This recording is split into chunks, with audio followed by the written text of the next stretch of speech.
Great man of India, Swami Vivekananda, founder of the Ramakrishna mission, 1862 to 1902.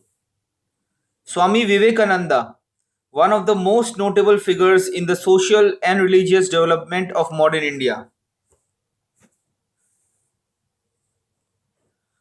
was a Bengali bearing the secular name of Narendra Nath Dutt. He was born in Calcutta on the 9th of January 1862. He was by birth a Kayastha, a member of a caste of writers, belonging to the middle class of the Indian social order. Of his mother, he often spoke with a sense of deep indebtedness. "It is my mother," he declared, "who has been the constant inspiration of my life and work." His father seems to have been much influenced by the atmosphere of the new India of his time, an India that was coming under the powerful influence of the scientific outlook of the West. He abandoned his ancestral faith, but we are told that when his son showed him on one occasion the Christian Bible, he said, "If there is a religion, it would be in this book." The young man received a good education, graduating from a Christian college in Calcutta. The influence of Herbert Spencer was at that time very powerful over the quick and assimilative minds of the students of Bengal, and Narendra seemed likely to follow in this respect in the footsteps of his father. The analytic and scientific method of the West. We are told by one of his disciples of a later day, laid hold on him. We can see that even then he was aware of a conflict within him between his reason and his passions, a conflict that throughout all his tumultuous life was never fully resolved. There was much in him, it is evident, that drew him towards a life of sensuous enjoyment. He could box, swim, row, and had a passion for horses. He was the favorite of youth and the arbiter of fashion. Especially, he seems to have possessed the ear of a musician and a voice that, whether he used it as a young man to sing the songs of Bengal or later to deliver his orations to American audiences, charmed those who listened to it. Madame Calv described his voice as an admirable baritone, having the vibrations of a Chinese gong. On the occasion of his first meeting with Parahamsa, Ramakrishna, the young man, who was then 18 years of age, was asked to sing. He did so with the result that his future master, emotionally, intensely sensitive as he was, passed, we are told, into an ecstasy. But there was another aspect of his experience, besides that of a young artist prince of the Renaissance. From his youth up, he himself tells us, two dreams visited him. In one, he saw himself the possessor of riches, honors, power, and glory. But the next instant, he goes on, I saw myself renouncing all worldly things, dressed in a simple loincloth, living on alms, sleeping at the foot of a tree.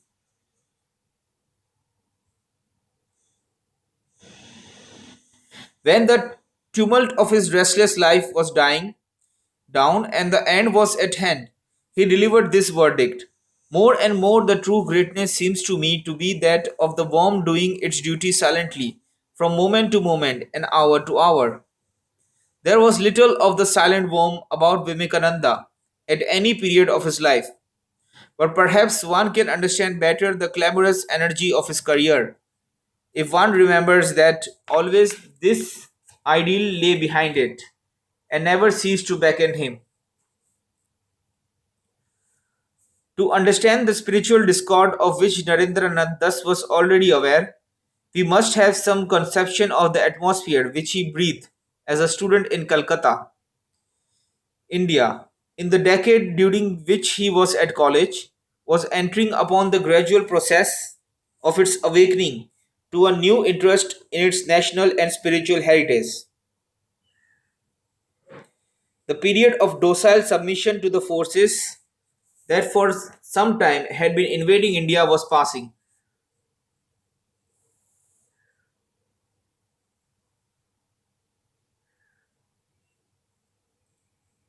Restlessness and self questioning were stirring the minds of many, but with as yet little confidence as to the direction in which advance should be made. It was not surprising that his ferment should have its center in the eager and questing spirit of the Bengali people.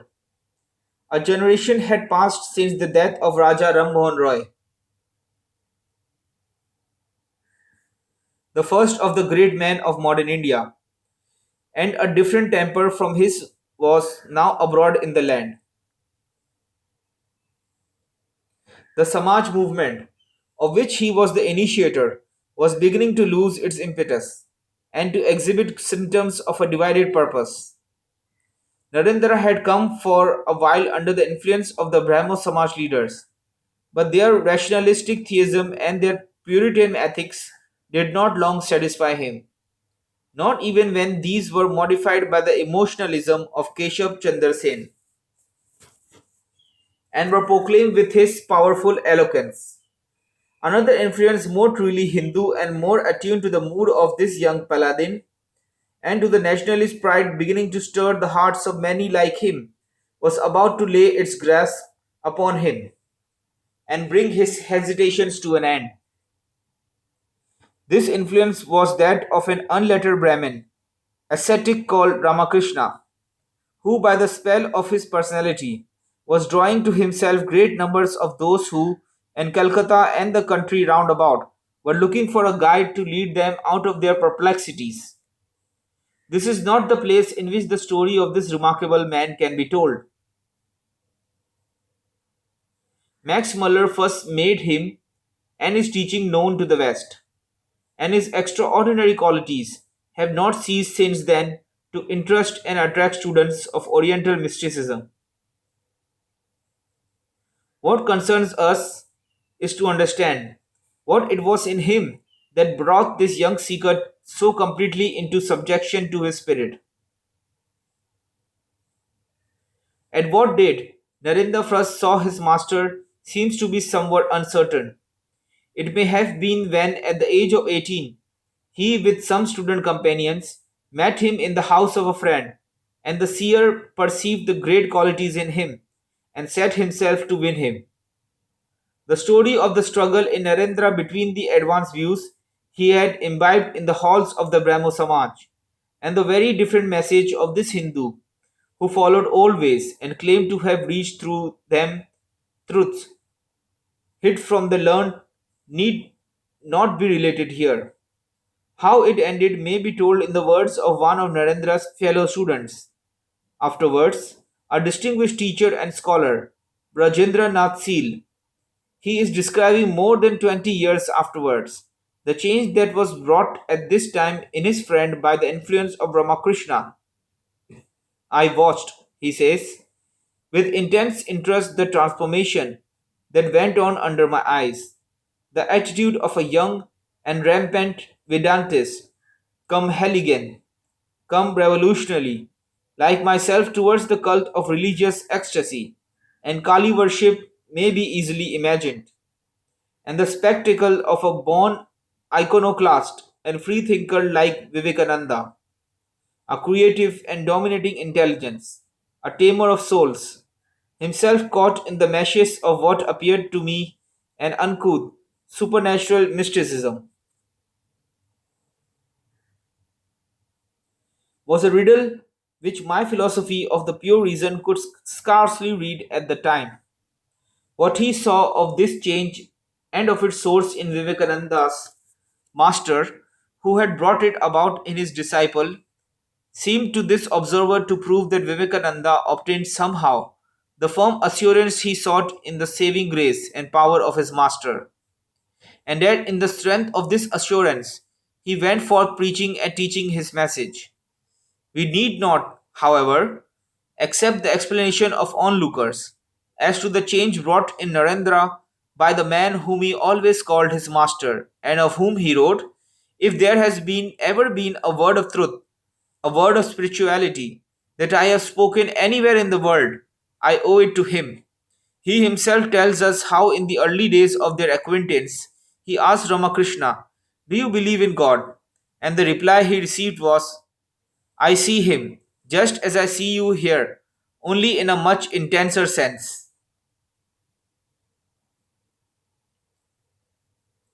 This was what the young man's restless spirit was seeking. Religion, he says, consists in realization, not in reasoning about its doctrines but in experiencing it.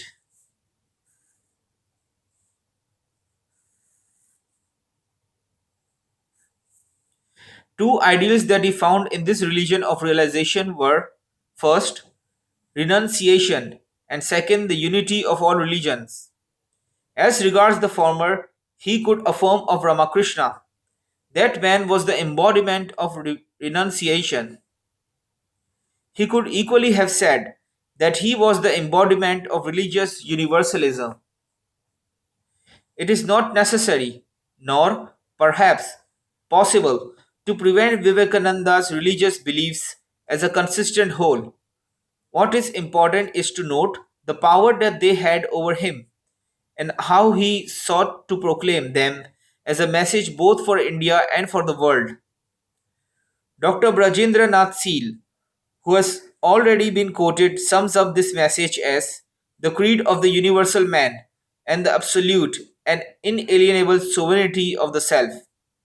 It was, in fact, a combination of the two ancient Hindu doctrines of Jnana and Bhakti, or in Western terms, it was a combination of an absolute monism which affirms that all is one, and at the same time of a devout approach to a God who can be worshipped. We can, however, best form a judgment in regard to his creed by his own proclamation of it, and the conclusions for life and practice that he himself deduced from it. The whole of the life that was granted to him from this time on was devoted to the task that his master bequeathed to him. Ramakrishna died on August 15, 1886, and soon thereafter, Vivekananda, along with other disciples of the master, constituted themselves, under his leadership, into an order of sannyasis or world renounces.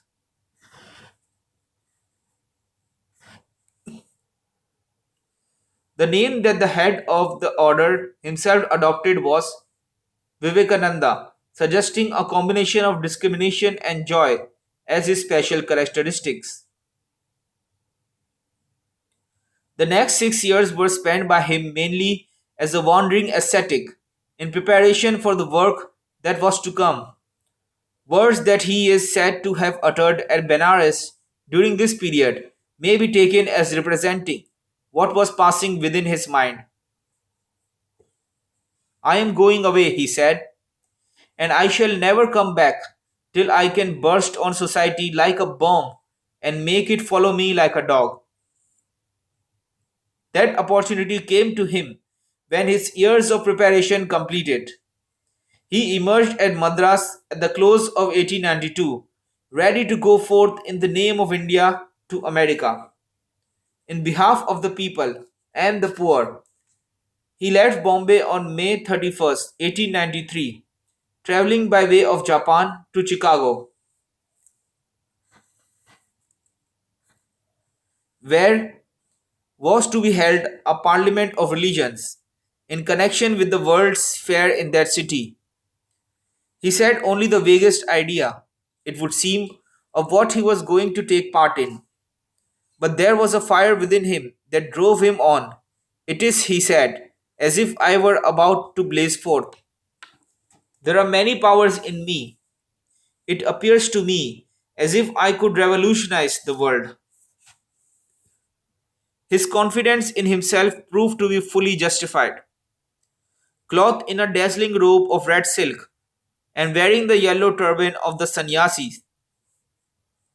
His imposing figure at once drew all eyes, and the power of his eloquence completed his conquest.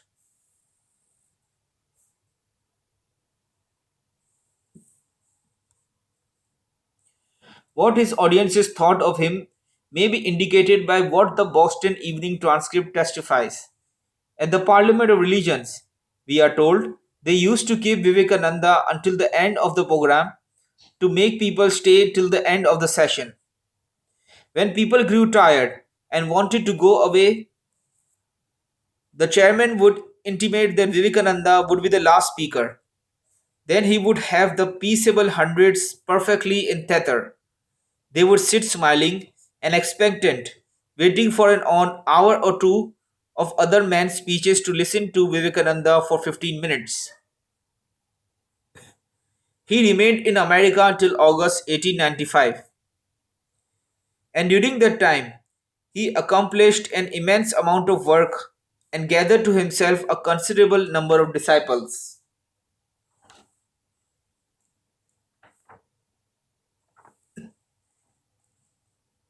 He had, as he wrote in a letter just before his return home, planted a seed.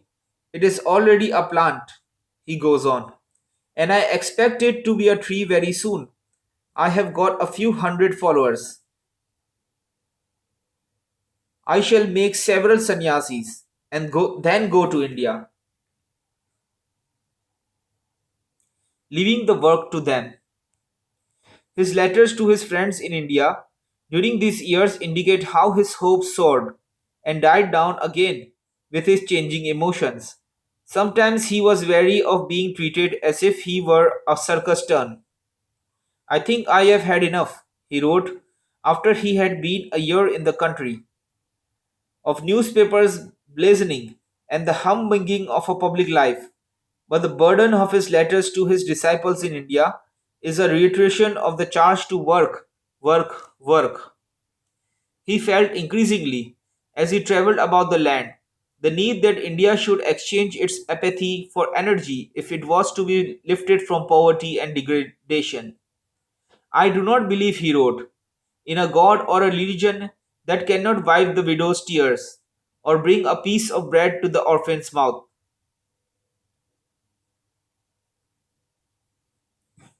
One can see signs, as we read his letters from his exile, that the strain of his labors was having an inevitable effect even upon his strength and courage.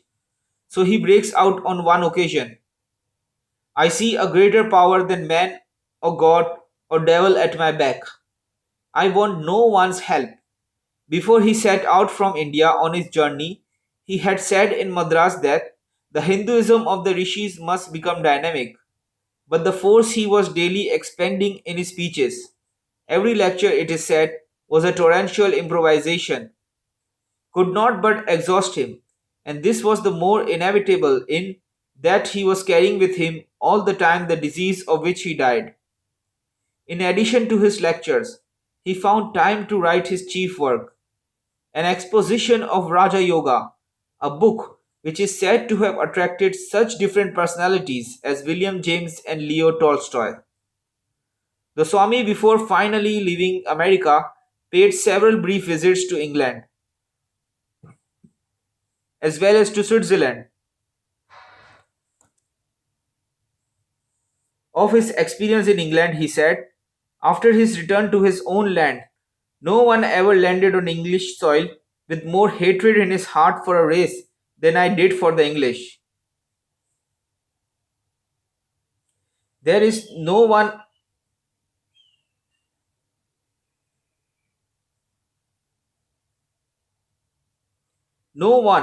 among you who loves the English people more than I do now.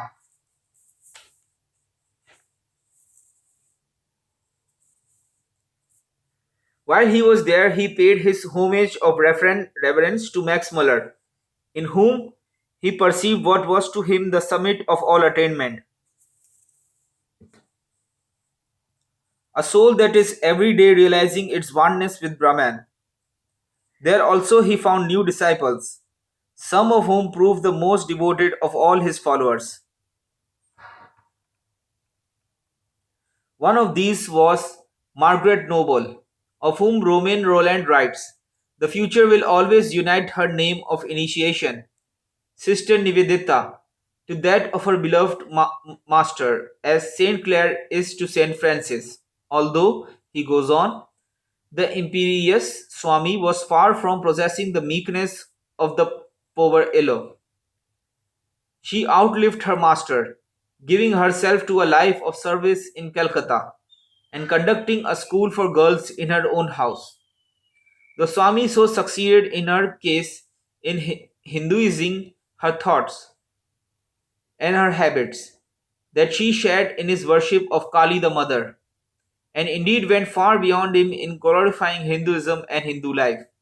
Mr. M. K. Gandhi, in his autobiography, gives us a glimpse of his devoted disciple when he saw her in Calcutta in 1902.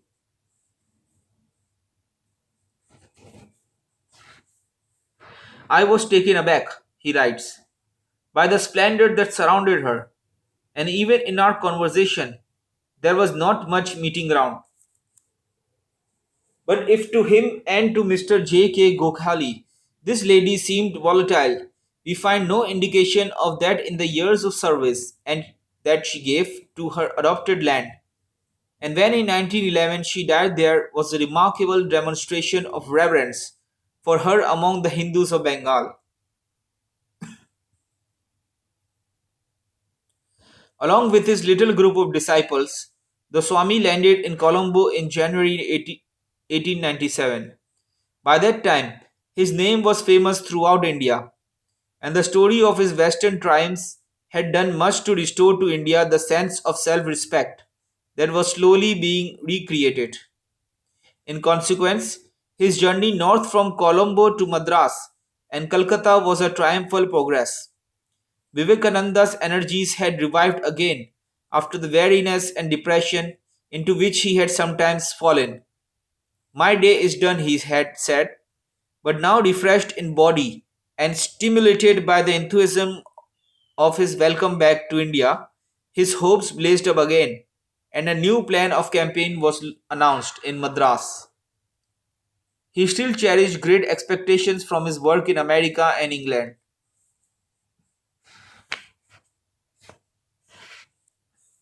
But it is in England that it seems to him now that his religious ideas will root themselves most deeply.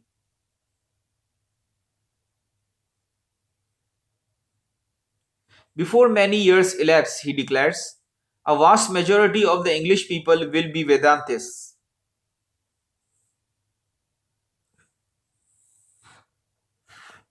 There is a greater prospect of this in England than in America.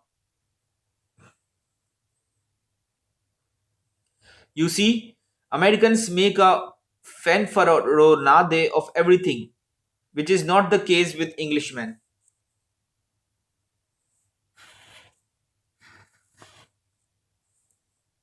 But now he is looking mainly to victories in his own land and work on behalf of his own people.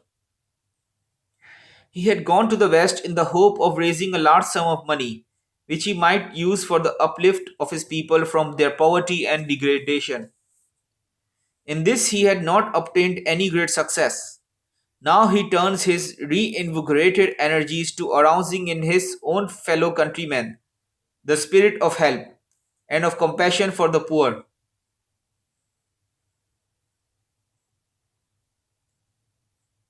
"I consider," he told them, "that the great national sin is the neglect of the masses, and that is one of the causes of our downfall. No amount of politics would be of any avail until the masses of India are once more well educated, well fed, and well cared for. I want to start two central institutions at first, one at Madras and one at Calcutta, for training young men as preachers." Accordingly, a few months later, the Ramakrishna mission was established. Vivekananda did not find it easy at first to persuade his fellow sannyasis from among Ramakrishna's disciples that his aims were in accordance with the sannyasi tradition or that his methods were such as Ramakrishna would have approved. The Swami was not, however, to be overborne. He burst forth passionately, hands off. Who cares for your Ramakrishna? Who cares for your bhakti and mukti? Who cares what the scriptures say? I will go into 1,000 hells cheerfully if I can rouse my countrymen to stand on their own feet and be men inspired with the spirit of Karma Yoga. I am not a follower of Ramakrishna or anyone. I am a follower of him only who serves and helps others without caring for his own bhakti or mukti. Needless to say, this masterful sannyasi got his own way. Two monasteries were opened, one at Bello near Calcutta, the other at Mayavati near Almora in the Himalayas. Soon the monks found more than enough opportunity for the exercise of their compassion in caring for the victims of famine and plague. Such philanthropic work and the training of young disciples in the principles of Vedanta were the main tasks laid upon the members of the mission. Vivekananda was himself the chief teacher, and when his health permitted, the chief organizer of the service of the poor and the suffering. The Vedanta he taught was indeed a Vedanta of a new pattern. His was to be a practical Vedanta, spread far and wide. He said, the worship of Sri Krishna roaring the Gita out with the voice of a lion, and bring into daily use the worship of Sakti, the Divine Mother, the source of all power. But his waning strength demanded a rest and a change of climate, and accordingly, in June 1899, he set out on his second journey to the west. It was very different from the earlier one. He delivered some lectures, but the early fire was sinking, and he evidently was aware that his work was nearing its end. The battles are lost and won, he wrote to one of his disciples. I have bundled my things and am waiting for the great deliverer. Shiva, O Shiva, carry my boat to the other shore. The climate of California suited his need, and under its influence, his athletic will relaxed its hold. In December 1900, he returned to India, and in spite of the increasing grasp upon him of the diabetic malady from which he had suffered so long, he continued to make plans for the progress of the work of the mission. But on July 4th, 1902, in Belur Monastery, the sannyasi, in the language of Hinduism, attained samadhi. To look back across the 40 years of the Swami's life, from that day when the last silence fell, is to be impressed anew with the amazing amount of effort that he concentrated within the brief period given to him, as well as with the influence that these 40 years have exercised. This man, compact of energy both of speech and action, will continue to be remembered as a bizarre and significant figure, dominating his time and leaving an enduring influence behind him. He initiates a new era in the Indian development, the passing of the age of reason with Raja Ranmohan Roy as his distinguished representative, and the inauguration in its stead of a period of romanticism. Swami Vivekananda's very violence of utterance is a token of the change. Like his fellow romantic of the West, Nietzsche, he revolts with passion against the innervation that reason brings. He admits, it is true, that reason has its place for the detection and destruction of elements of superstition in the Hinduism he desires to purify. But his aim is to lead his people to a region that is beyond reason. What Vivekananda was seeking to do was to achieve a new thing by means of the old instruments that belong to the heritage of the Hindu. He desired to awaken the manhood of his people. He saw one thing clearly, and it always had primacy in his purpose. the need for a recreated vitality in a nation drained of its vigor through the centuries. But he must bring this about by means of the ancient traditions of Indian thought. He was therefore an Advaitist, but an Advaitist who at the same time would have the individual man made strong. Thus he would both have and have not. Will itself, he says, is phenomenal and cannot be the absolute. And yet, what can the individual accomplish apart from his will? It is difficult to find a place for the individual in such a vacuum as the Brahman of the Advaitist is. Thus, the two aspects of his thought stand side by side. The one an exalted theory, the other a practical necessity. Man is all, and yet he is himself as well, over against the all. It is clear that, as in the case of the great Sankaracharya, he had two levels of religious living between which he vacillated. The austere and passionless Advaita on the one hand, and the worship of Kali the mother on the other. He belonged by family tradition to the Hindu sect of Saktas, just as his master Ramakrishna did also. He realized that the dark and the terrible, because they are elements in life, must also be elements in religion.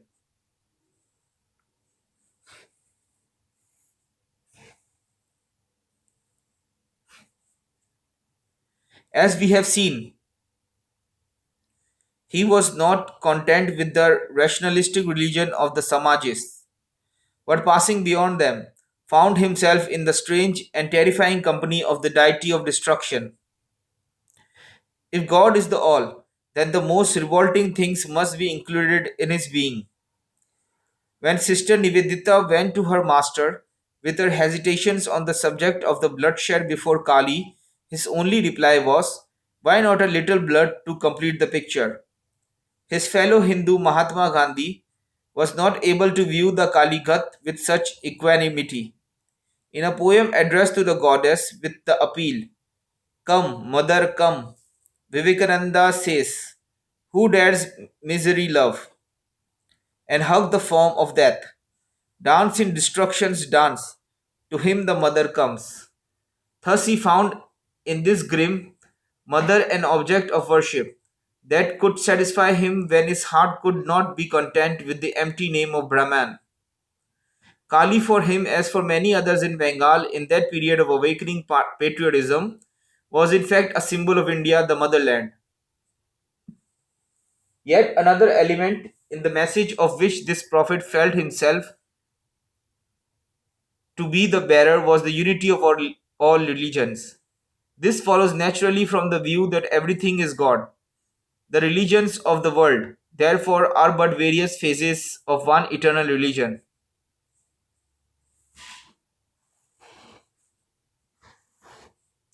This belief he inherited from his master Ramakrishna, who did not hesitate to contemplate the vision terrible as even he perceived it to be, that all three are of the same substance, the victim of the sacrifice, the block and the executioner. With this way to harmony, Vivekananda was in full agreement. "I accept all religions that were in the past," he writes, "and worship with them all. Acceptance, not even toleration, which is an insult and a blasphemy." With such words as these, the Swami, if he did not always satisfy, at least aroused, it is as an arouser, an enemy, in spite of his Advaitism, of negation, an awakener of his sleeping fellow countrymen to living issues, that we should view this remarkable Indian figure. In his robe of red and his great yellow turban, he caught for a brief space the eyes of the American people and produced at least a temporary realization in the West of India's great heritage of thought and aspiration.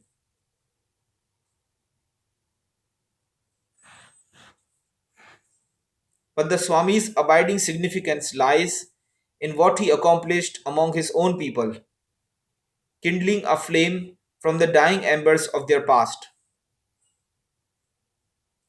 and awakening in them hope for their future.